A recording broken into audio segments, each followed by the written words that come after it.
Hello everyone, educare YouTube চ্যানেলে তোমাদের স্বাগত জানাই। আমাদের আজকের আলোচনার বিষয় হলো মাধ্যমিক এবিটিএ টেস্ট পেপারের 1088 নম্বর পেজে ভূগোলের যে সাজেশনটি রয়েছে তার 5 নম্বরের সমস্ত প্রশ্নগুলির উত্তর আলোচনা। অর্থাৎ এই ভিডিওর মাধ্যমে এবিটিএ মাধ্যমিক টেস্ট পেপারের 1088 পেজের ভূগোলের 5 নম্বরের সমস্ত প্রশ্নগুলির উত্তর তোমরা জানতে পারবে। তাই ভিডিওটি যারা মাধ্যমিক দেবে তোমরা কিন্তু প্রথম থেকে শেষ পর্যন্ত দেখো, ভিডিওটি তোমাদের জন্য কিন্তু ভীষণ গুরুত্বপূর্ণ। তবে ভিডিও শুরুতে একটি কথা আমি তোমাদের বলে দিই, এই পেজে যে 22টি প্রশ্ন রয়েছে এই 22টি প্রশ্নের যে মেন পয়েন্টগুলি হবে, অর্থাৎ প্রতিটি প্রশ্নের মেন পয়েন্টগুলি আমি এই ভিডিওর মাধ্যমে তোমাদের বলে দেবো। যদি সবকটি প্রশ্নের টোটাল অ্যান্সার আমি একটি ভিডিওর মাধ্যমে আলোচনা করতে যাই তাহলে কিন্তু ভিডিওটি অনেক বড় হয়ে যাবে, আর তোমাদের পরীক্ষার এই আগের মুহূর্তে অনেকটা সময় কিন্তু তাতে তোমাদের চলে যাবে। সেই জন্য অল্প সময়ের মধ্যে টোটাল কম্প্যাক্ট অ্যান্সার যাতে তোমরা পেয়ে যাও, তাই মেন পয়েন্টগুলি এই প্রশ্নগুলির আমি তোমাদের বলে দেবো। তোমরা সেই পয়েন্টগুলি অনুযায়ী যদি উত্তর লেখো তাহলে কিন্তু পুরো নাম্বার অর্থাৎ ফুল মার্কস কিন্তু প্রশ্নগুলিতে তোমরা অবশ্যই পাবে। যে যে পয়েন্টগুলি আমি তোমাদের বলবো বা যা যা লিখতে হবে যেগুলি তোমাদের বলে দেবো সেগুলি তোমাদের ভূগোল টেক্সট বুকে দেখে নিও, ভেতরে কি লেখা রয়েছে সেই মতো নিজের মতো করে প্রশ্নের উত্তরটা তোমরা তৈরি করে নিতে পারবে। এবং চিত্রগুলিও দেখে নিও, চিত্রগুলি কিন্তু তোমাদের ভূগোলের ক্ষেত্রে অত্যন্ত প্রয়োজনীয়, অর্থাৎ ছবি তোমাদের আঁকতে হবে। তো প্রত্যেকটি প্রশ্নের মেন যে পয়েন্টগুলি তোমাদের লিখতে হবে সেগুলি আমি বলে দিচ্ছি, তোমরা কিন্তু ভালো করে ভিডিওটি প্রথম থেকে শেষ অবধি দেখে নাও। আশা করছি ভিডিওটি দেখে নিলে তোমাদের আর কোনো সমস্যা থাকবে না। তো চলো শুরু করা যাক আজকের ভিডিওটি। এবিটিএ মাধ্যমিক test paper geography suggestion page number 1088, রচনাধর্মী প্রশ্ন, প্রতিটি প্রশ্নের মান 5। এখানে প্রথমে যে প্রশ্নটি রয়েছে, যাদের কাছে টেস্ট পেপার আছে টেস্ট পেপারটি ওপেন করে নাও, এবং যাদের কাছে নেই কোনো সমস্যা নেই, আমি কিন্তু প্রশ্ন উত্তর দুটোই তোমাদের বলে দিচ্ছি। প্রথম প্রশ্ন রয়েছে, হিমবাহের ক্ষয়কার্যের ফলে সৃষ্ট 3টি ভূমিরূপ চিত্রসহ বর্ণনা করো। এবার এখানে হিমবাহের ক্ষয়কার্যের ফলে যে যে ভূমিরূপগুলি গঠন হয় সমস্ত ভূমিরূপগুলি আমি তোমাদের বলে দিয়েছি। এর মধ্যে যে কোনো 3টি ভূমিরূপ তোমরা বইতে ওপেন করবে হিমবাহের ক্ষয়কার্যটা, সেখানে দেখবে যে উত্তর লেখা রয়েছে, যেটা তোমাদের কাছে সুবিধা মনে হবে সেরকম 3টে ভূমিরূপ তোমরা অবশ্যই করে নেবে। হিমবাহের ক্ষয়কার্যের ফলে যে যে ভূমিরূপগুলি গঠন হয় সেগুলি হলো কোরি বা শার্ক, এরিটি বা অ্যারেট, পিরামিড চূড়া, ঝুলন্ত উপত্যকা, ইউ আকৃতির উপত্যকা, ক্র্যাক অ্যান্ড টেল, রসে মতানে, ফিয়ট এবং কর্তিত স্পার। এই 9টি ভূমিরূপ গঠন হয়। এই 9টি ভূমিরূপের মধ্যে যে 3টে ভূমিরূপ তোমার কাছে সুবিধা মনে হবে সেই 3টে ভূমিরূপ বই থেকে তোমরা কিন্তু বের করে হিমবাহের ক্ষয়কার্যটা বের করে সেখান থেকে কিন্তু করে নেবে।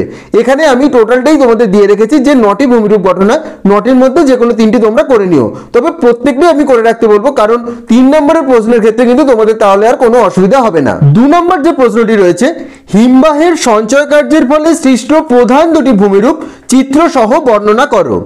হিমবাহের উপরিভাগে যে সঞ্চয় হয় সেখানে যে ভূমিরূপগুলি গঠন হয় সেগুলি হলো গ্রাবরেখা, আগামুখ বা ইরাটিক, এবং পর্বতের পাদদেশে যে সঞ্চয় হয় সেখানে যে ভূমিরূপ গঠন হয় সেগুলি হলো বহির্ধৌত সমভূমি, ড্রামলিন, কেম, এস্কার, কেটেল এবং নব। এই 6টি ভূমিরূপ গঠন হয়। অর্থাৎ এই যে ভূমিরূপগুলি রয়েছে এর মধ্যে যেগুলি তোমাদের হিমবাহের সঞ্চয় কার্যের ফলে গঠিত হয় সমস্ত ভূমিরূপগুলি দেওয়া রয়েছে। তোমরা কিন্তু এই প্রশ্নটির ক্ষেত্রে উত্তরগুলি অবশ্যই তোমাদের বইতে দেখে নেবে যে কোনটির মধ্যে কি লেখা রয়েছে, যেগুলি তোমার কাছে সুবিধার মনে হবে করবে, এবং চিত্রগুলিও কিন্তু অবশ্যই তোমরা দেখে নেবে। এই মেন পয়েন্টগুলি লিখলে কিন্তু তোমরা অবশ্যই পুরো নাম্বার পাবে।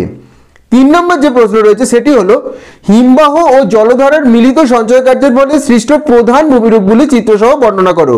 এই প্রশ্নটি কিন্তু তোমাদের মাধ্যমিকের জন্য ভীষণ গুরুত্বপূর্ণ।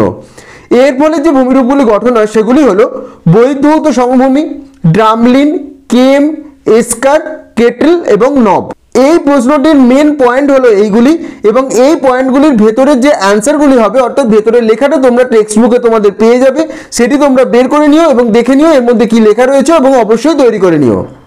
4 নম্বর প্রশ্ন, বায়ুর সঞ্চয় কার্যের ফলে সৃষ্ট প্রধান 3টি ভূমিরূপ চিত্রসহ বর্ণনা করো। বায়ুর সঞ্চয় কার্যের ফলে যে যে ভূমিরূপগুলি গঠন হয় সেগুলি হলো তির্যক বালিয়াড়ি, এবং তির্যক বালিয়াড়ির মধ্যে যে যে ভূমিরূপ গঠন হয় সেগুলি হলো বারখান, অ্যাকলে বালিয়াড়ি এবং রোডস বালিয়াড়ি। এরপর 2 নম্বর অনুদৈর্ঘ্য বালিয়াড়ি বা শিব বালিয়াড়ি। 3 নম্বর অন্যান্য যে সমস্ত বালিয়াড়িগুলি গঠন হয় সেগুলি হলো মস্তক বালিয়াড়ি, পুচ্ছ বালিয়াড়ি, পার্শ্বস্থ বালিয়াড়ি, অগ্রবর্তী বালিয়াড়ি, নক্ষত্র বালিয়াড়ি এবং অস্থায়ী বা চলমান বালিয়াড়ি এবং লোয়েস সমভূমি। এই ভূমিরূপগুলি গঠন হয় এবং তোমরা ভালো করে দেখে নাও এবং এর মধ্যে যে লেখাগুলি রয়েছে বইতে তোমাদের পেয়ে যাবে, সেগুলি কিন্তু পড়ে নিও এবং পয়েন্টগুলির মধ্যে কোনো পয়েন্ট কিন্তু বাদ দিও না। এইভাবে যদি তোমরা উত্তর লিখতে পারো তাহলে কিন্তু অবশ্যই পুরো নাম্বার ভূগোলে তোমরা পাবে এবং চিত্র কিন্তু অবশ্যই তোমরা আঁকবে। এরপর 5 নম্বর প্রশ্ন, বায়ু ও জলধারার মিলিত কার্যের ফলে সৃষ্ট প্রধান ভূমিরূপগুলি চিত্রসহ বর্ণনা করো।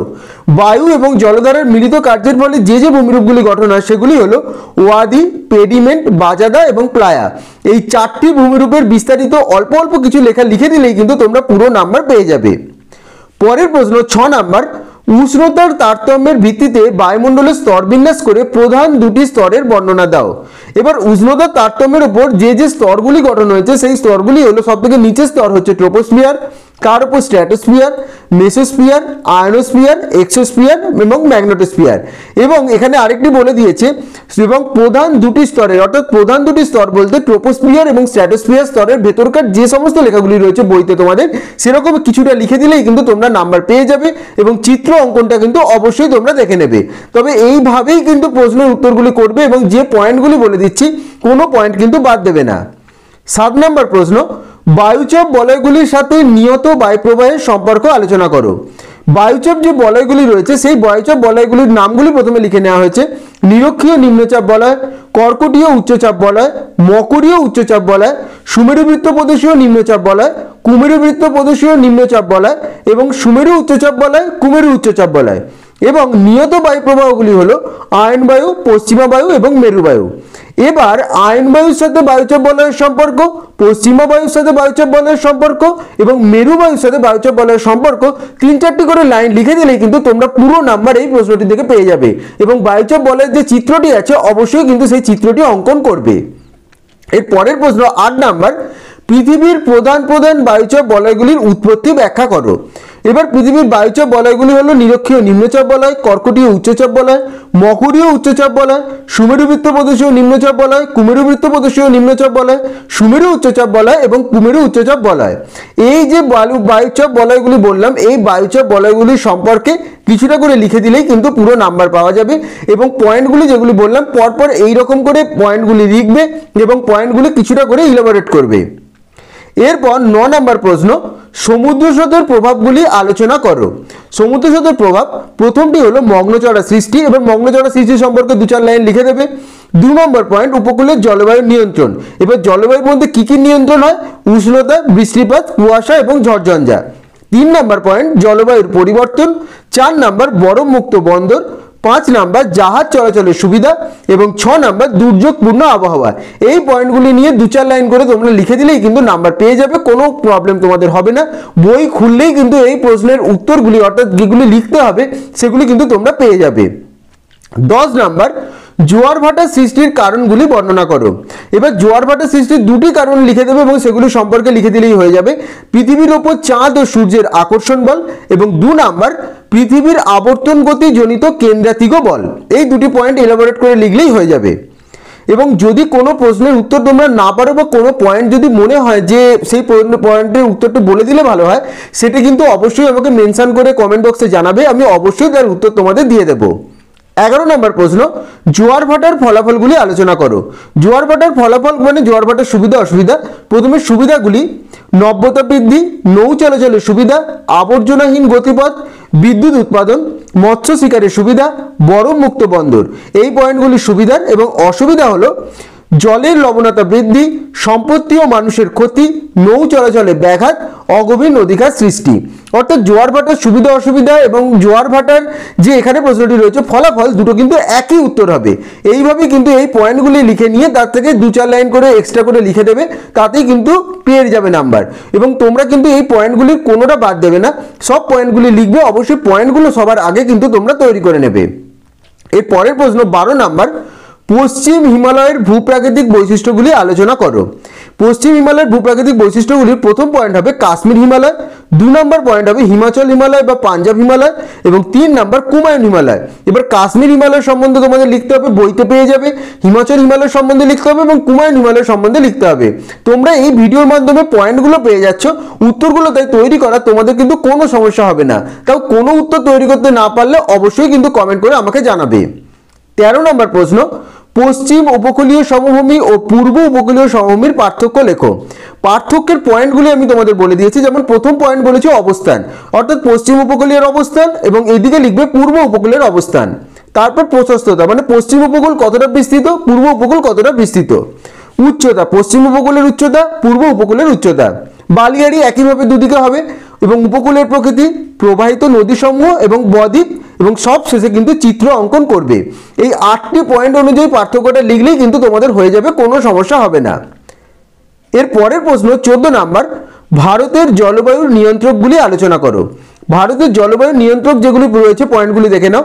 প্রথমটি অবস্থান ও অক্ষাংশগত বিস্তৃতি, 2 নাম্বার হিমালয় পর্বতের অবস্থান, 3 নাম্বার ভূপ্রকৃতি, 4 নাম্বার সমুদ্র সান্নিধ্য, 5 নাম্বার মৌসুমী বায়ু, 6 নাম্বার জেট বায়ু, 7 নাম্বার ক্রান্তীয় ঘূর্ণাবাত এবং পশ্চিমী ঝঞ্ঝা, এবং 8 নাম্বার এল নিনো এবং লা নিনার প্রভাব। এই 8টি পয়েন্ট লিখে দেবে ভারতের জলবায়ু নিয়ন্ত্রক হিসাবে, এবং 8টি পয়েন্টের 2-4 লাইন করে তোমরা লিখে দিলেই কিন্তু হয়ে যাবে, তোমরা পুরো নাম্বার পেয়ে যাবে। এর পরের প্রশ্ন 15 নাম্বার, ভারতের জলবায়ুতে মৌসুমী বায়ুর প্রভাব লেখো। এটির উত্তর প্রথম পয়েন্ট যেটি রয়েছে দক্ষিণ পশ্চিম মৌসুমী বায়ুর প্রভাব, তারপরে 2 নাম্বার উত্তর পূর্ব মৌসুমী বায়ুর প্রভাব, 3 নাম্বার দক্ষিণ পশ্চিম মৌসুমী বায়ুর আগমন প্রত্যাগমনে অনিয়ম, 4 নাম্বার মৌসুমী বায়ুর ঋতু বিভাগ, মৌসুমী বায়ু অনুযায়ী ঋতু বিভাগ। এই 4টি পয়েন্ট করে দিলে এবং এই পয়েন্টগুলি সম্বন্ধে কিছুটা লিখে দিলেই হয়ে যাবে। বইতে তোমরা সবটাই পেয়ে যাবে, না পারলে কিন্তু আমি আবারও বলছি, অবশ্যই কমেন্ট করে আমাকে জানাবে। 16 নম্বর প্রশ্ন, ভারতে পলিমাটি, কৃষ্ণ মৃত্তিকা এবং লোহিত মৃত্তিকার বন্টন ও বৈশিষ্ট্য আলোচনা করো। প্রথমে পলিমাটি, পলিমাটি এবার ভৌগোলিক অঞ্চল এর প্রধান বৈশিষ্ট্য। কৃষ্ণ মৃত্তিকা বা কালো মাটিরও লিখবে ভৌগোলিক অঞ্চল প্রধান বৈশিষ্ট্য। লোহিত মৃত্তিকা বা লাল মাটিরও লিখবে ভৌগোলিক অঞ্চল প্রধান বৈশিষ্ট্য। এর পাশাপাশি বাকি যে মাটিগুলি রয়েছে যেমন ল্যাটেরাইট, মরু মৃত্তিকা, পার্বত্য মৃত্তিকা, এটাও কিন্তু তোমরা করে রাখবে।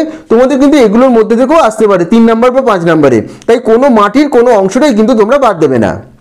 এর পরের প্রশ্ন 17 নাম্বার, হিমালয় পার্বত্য অঞ্চলে উচ্চতার তারতম্যের ভিত্তিতে স্বাভাবিক উদ্ভিদের বন্টন বর্ণনা করো। এটির উত্তর প্রথমে আঞ্চলিক বন্টন, মানে যেটি হলো ভৌগোলিক অঞ্চল, তারপরে লিখবে উদ্ভিদের বৈশিষ্ট্য, অর্থাৎ হিমালয় পার্বত্য অঞ্চলে কী ধরনের উদ্ভিদ দেখতে পাওয়া যায়, তারপর প্রধান প্রধান কী উদ্ভিদ পাওয়া যায় এবং তাদের ব্যবহার এবং কীভাবে ব্যবহার করা হয়। এই 4টি পয়েন্ট লিখলেই কিন্তু এখানে হয়ে যাবে। 18 নম্বর প্রশ্ন, ধান, গম, চা, কফি চাষের অনুকূল ভৌগোলিক পরিবেশগুলি আলোচনা করো।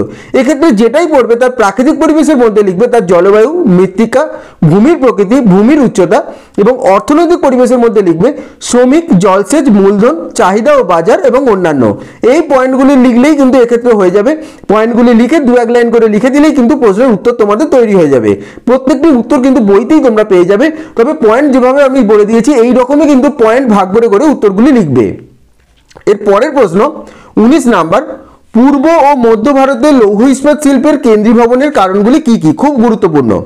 এটির উত্তর প্রথম পয়েন্ট হিসাবে লিখবে কাঁচামালের সহজলভ্যতা, 2 নাম্বার জলের সহজলভ্যতা, 3 নাম্বার পর্যাপ্ত বিদ্যুৎ শক্তি, 4 নাম্বার উন্নত পরিবহন ব্যবস্থা, 5 নাম্বার বন্দরের নৈকট্য, 6 নাম্বার সুলভ শ্রমিকের প্রাচুর্য, এবং 7 নাম্বার উন্নত বাজার ও চাহিদা। এই 7টি পয়েন্ট মেনশন করে সেই পয়েন্টগুলি নিয়ে 2-4 লাইন লিখে দিলেই কিন্তু উত্তরটি তোমাদের হয়ে যাবে, বইতে পেয়ে যাবে। এবং প্রশ্নগুলি কিন্তু যে পয়েন্টগুলি বলে দিচ্ছে কোনোটা বাদ দিও না, এইভাবেই কিন্তু পয়েন্ট করবে। তোমরা কিন্তু পয়েন্টগুলি আগে ভালো করে তৈরি করে নেবে।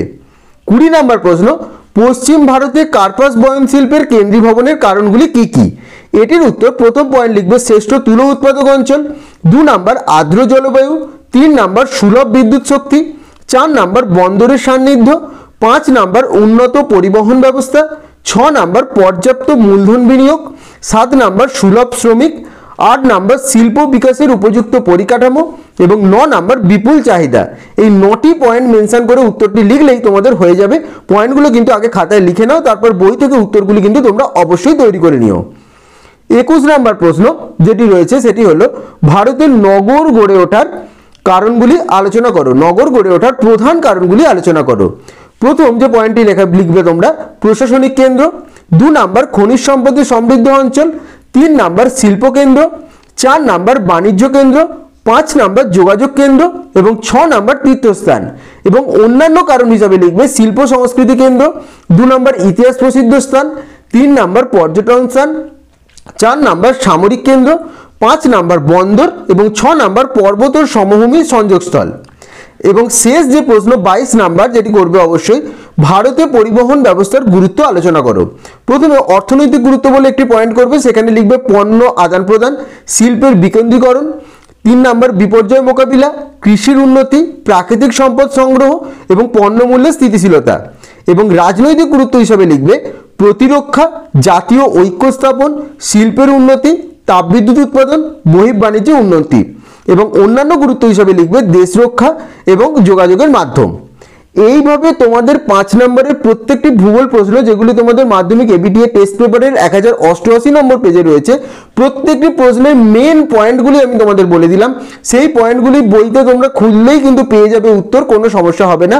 তাও যদি কোনো পয়েন্টের মনে হয় সেই জায়গার উত্তরটা বলে দিলে তোমাদের ভালো হয়, সেটি অবশ্যই আমাকে কমেন্ট করে জানাবে, আমি যথাযথভাবে তার উত্তর তোমাদের দিয়ে দেবো। তবে এই 22টি প্রশ্ন কিন্তু কোনোটাই তোমরা বাদ দিও না, তোমরা পয়েন্টগুলো পেয়ে যাচ্ছ, তাই উত্তর তৈরি করতে কোনো সমস্যা হবে না, প্রত্যেকটি তৈরি করে নিও। দরকার পড়লে ভিডিওটি প্রথম থেকে আরেকবার তোমরা দেখে নাও এবং তোমাদের এই যে পয়েন্টগুলি বললাম, এই সমস্ত পয়েন্টগুলো লিখেই কিন্তু অবশ্যই উত্তর লিখো, এতে কিন্তু পুরো নাম্বার তোমরা অবশ্যই পাবে। এবং এই প্রতিটি প্রশ্ন তোমাদের মাধ্যমিকের জন্য 5 নম্বরের প্রশ্ন হিসাবে কিন্তু ভীষণ গুরুত্বপূর্ণ এবং এই প্রশ্নগুলি করলে কিন্তু অনেক 3 নম্বরের প্রশ্নই তোমরা কমন পেয়ে যাবে। তো আশা করছি আজকের ভিডিওটি তোমাদের ভালো লেগেছে এবং আজকের ভিডিওর মাধ্যমে ভূগোলের 5 নম্বরের এবিটিএ মাধ্যমিক টেস্ট পেপারের 1088 নম্বর পেজের যে যে প্রশ্নগুলি রয়েছে সেগুলি সমস্তটাই তোমরা পেয়ে গেলে। এবং এই প্রশ্নের যে পয়েন্টগুলি আমি তোমাদের বললাম, কোনো পয়েন্ট যদি তোমাদের করতে অসুবিধা হয় বা তোমরা যদি বুঝতে না পারো, অবশ্যই আমাকে কমেন্ট করে জানাবে, বা পয়েন্টের ভেতরে কি লিখতে হবে সেটিও বুঝতে না পারলে আমাকে জানাবে, আমি অবশ্যই তার উত্তর তোমাদের দিয়ে দেবো। এবং ভিডিওটি ভালো লেগে থাকলে অবশ্যই ভিডিওটি লাইক এবং শেয়ার করে দিও এবং চ্যানেলটি অবশ্যই সাবস্ক্রাইব করে দিও। সকলে ভালো থেকো।